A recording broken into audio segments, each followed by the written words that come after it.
이제 퇴직할 때 퇴직금 못 받을 수 있어요. 그래서 저 묵혀놨던 퇴직금 어제 깼습니다. 앞으로 퇴직금을 연금처럼 나눠받게 된다면 직원으로서 어떻게 대응해야 되는지, 사장으로서 어떻게 대응해야 되는지 싹 정리해드릴게요.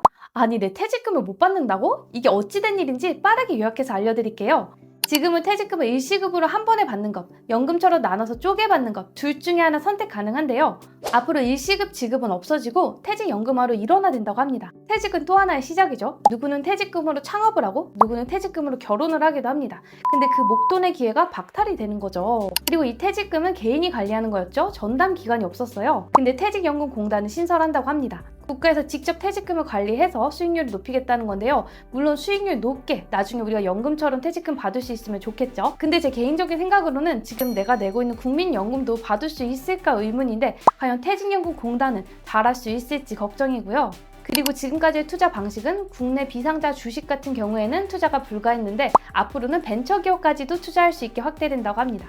퇴직연금공단에서 우리의 퇴직금을 가지고 벤처기업에도 투자를 하는 거예요. 근데 벤처기업 중에 정말 대박을 치는 경우도 있지만 안 되는 경우도 있어서 이 부분은 좀 수익률이 의문이긴 하네요. 그리고 퇴직금을 주는 시기가 원래는 1년이었는데 앞으로는 3개월만 일해도 퇴직금을 받을 수 있다고 합니다. 전문가분이 하는 말씀이 고용주 입장에서는 임금의 10% 인상의 효과가 있다고 합니다. 소상공인분들 너무 힘드실 것 같아요. 이 제도는요, 300인 이상의 대기업부터 순차적으로 적용해서 5인 미만의 소상공인 분들에게까지도 적용을 한다고 합니다. 그럼 시행 시기는 언제일까요? 언론 보도에 따르면 내년부터 사회적 대화를 통해서 사회적 합의를 이끌어내고 2028년쯤부터 입법하는 방향으로 보고안을 적었다고 합니다. 아직 명확하게 정해진 시기는 없는 거예요.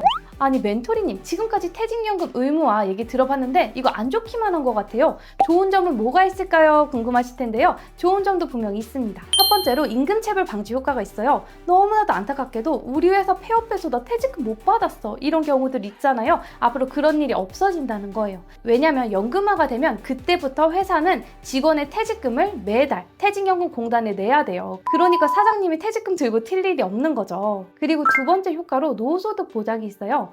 여러분, 이 퇴직금이 지금 얼마나 많냐면요, 24년에만 431조가 있고 예상치지만 37년도에는 1000조가 돌파할 거라고 합니다.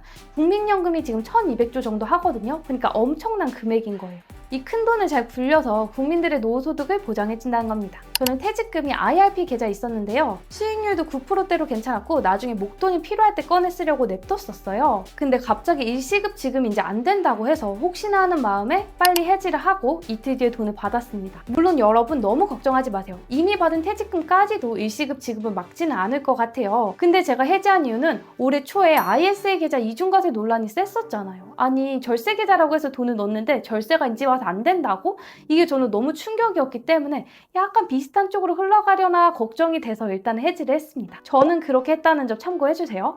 자, 그럼 퇴직금 연금 의무화가 되면 개인이 겪을 상황, 그리고 기업이 겪을 상황을 정리하고 그에 따른 대응책을 제가 정리해 드릴게요. 함께하면 돈이 빨리 모이는 멘토리 구독 부탁드려요. 먼저 우리 월급쟁이 구독자님들이 겪으실 상황 첫 번째, 3개월만 일해도 퇴직금을 받을 수 있습니다. 퇴직금 받으려면 1년을 다녀야지 했었잖아요. 그게 3개월로 줄어든다는 거예요. 그리고 두 번째로 퇴직금이라는 개인자산 운용에 대한 권리가 상실됩니다. 퇴직금으로 창업해야지, 결혼해야지, 이제 안 된다는 거예요.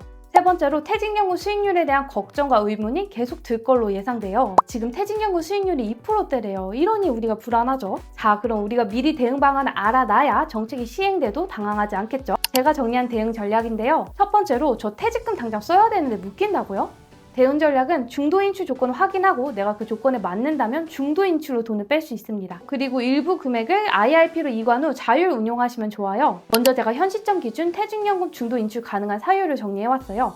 근로자 퇴직급여 보장법 시행령 제8조에 의한 정보고요. 현재로서는 이 사유들로만 퇴직금 중도 인출이 가능해요. 이 사유가 아니라면 현재로서는 중도 인출이 안 돼요. 첫 번째로, 저 집 사야 돼요 하시는 분들, 나 그리고 배우자 집까지도 가능합니다. 그리고 전세 같은 임대차 문제가 생겨서 저 목돈이 필요해 하시는 경우도 깰 수 있습니다. 그리고 세 번째로, 본인 혹은 가족이 아파서 목돈이 필요해요, 이 경우에도 깰 수 있습니다. 채무가 있어서 갚아야 돼요, 저 자연재해가 겪어서 목돈이 필요해요, 이런 경우에도 중도 인출이 가능합니다. 근데 내가 원하는 만큼 돈을 다 뺄 수 있는 게 아니고요, 그 중도 인출 사유에 필요한 돈만큼만 뺄 수 있기 때문에 여러분들 서류를 잘 준비하셔야 될 겁니다. 서류를 제출하고 심사를 거쳐서야 퇴직금을 중도 인출할 수 있어요. 지금은 바로 내 마음대로 인출이 가능했는데 이게 좀 아쉽죠? 이 5가지 사유만 중도 인출된다는 게 너무 그렇잖아요. 자녀 학자금이라던가 결혼, 창업 이런 부분들까지도 좀 추가가 돼서 유연하게 변명이 개정되길 바랍니다. 그리고 일부는 IRP로 이관 후 자유 운용이 가능할 겁니다. 퇴직 시 회사가 지급한 퇴직금은 자동으로 퇴직연금 계좌로 들어가게 되는데요. 근데 퇴사 후에는 이 금액을 개인형 IRP로 옮길 수 있습니다. 예시로 흐름을 보자면요. 퇴사 전에는 퇴직연금 계좌에 퇴직금이 있었는데 퇴사 후 퇴직금을 수령합니다. 그 다음 본인 명의 개인형 IRP 계좌를 개설합니다. 그 후 기본 퇴직금 전부 또는 일부를 IRP 계좌로 이전하고요. 최종적으로 IRP 계좌 내에서 투자 상품을 직접 선택합니다. 예시로 ETF, 채권형 펀드, 원리금 보장 상품 등이 있어요. 그리고 두 번째로 퇴직금 발생 기간이 1년에서 3개월로 줄어든 만큼 우리가 이직할 때, 취업할 때 이 퇴직금에 관한 부분을 꼼꼼하게 확인하고 입사해야겠죠. 세 번째로 지금 퇴직연금 수익률이 2%대라고요? 이거 너무 별론데요 하시는 분들은 가능하다면 투자용 운용 상품으로 직접 변경하거나 IRP 계좌를 병행하시면 좋겠죠. 퇴직연금 기본 설정은 대부분 원리금 보장형으로 되어 있기 때문에 변경이 필요합니다. 채권형, 혼합형, ETF 이런 쪽으로 좀 변경을 하면 수익률을 올릴 수 있어요. 경기 침체기엔 채권 비중 확대, 그리고 회복기에는 주식형, 혼합형 확대하시면 좋겠죠. 만약 회사가 DC형 퇴직연금 제도라면 본인이 펀드 직접 선택 가능하고요. IRP 계좌를 개설하면 개인 납입분도 비과세 혜택, 플러스 자유로운 운용이 가능합니다. 내 돈인데 내가 통제를 못한다고? 이게 싫으신 분들은 퇴직연금 DC형과 IRP형은 직접 선택이 가능합니다. 단 펀드 공부는 잘 하고 하셔야겠죠. 그리고 퇴직금이 연금화되면 우리 사장님들 더 힘든 상황을 겪으십니다.